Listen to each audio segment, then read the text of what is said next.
Stakeholders in the refrigeration and air conditioning industry have gathered for a symposium on the implementation of the Kigalie Amendment to the Montreal Protocol. The amendment calls for the phase-down of hydrofluorocarbons, or HFCs. The symposium is being hosted by the Ministry of Environment through the National Ozone Unit. The Montreal Protocol, an international treaty adopted in 1987, regulates the production and use of chemicals that damage the Earth's ozone layer. This amendment is so crucial because we have to look at climate change mitigation. That's an important piece. We also have to look at protecting the gains that we have had over the years. So while we're still struggling to do the work, but we realize that we have made some progress. And how can we, the third point, how can we as people in the industry look at green technology and also the opportunities in that sector? The event is also aimed at reviewing Dominica's compliance with the protocol and ensuring all practices are in line with its requirements. HFCs are used in air conditioning and refrigeration systems. They contribute to ozone depletion, making the phase-down a priority for the industry. You know that the hydrofluorocarbons are very important to the work that you do, but as you continue to phase out, how do we as a government treat with you as experts in the field? For a long time, we know that with the continuing cooling of the environment, heating of the environment, we need to cool, and it is an important thing that we need to be aware. So the symposium here today is to ensure that you are part of the conversation.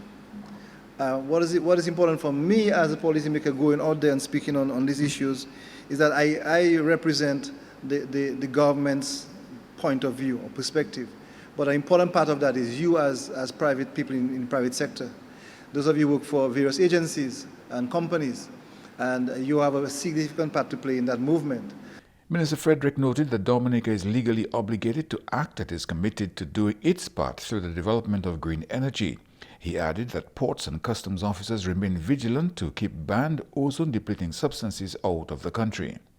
This is serious business. If we don't do that, because of the agreements, we can be blacklisted as a country that imports those sort of materials. And I'm happy that we have people from energy here.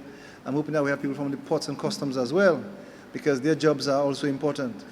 And sometimes in the service of others, we can sometimes make it very difficult. So I want to assure you here in the private sector that we as the government agency, at the Ozone Unit, we at the Ministry, we are mindful of the task ahead.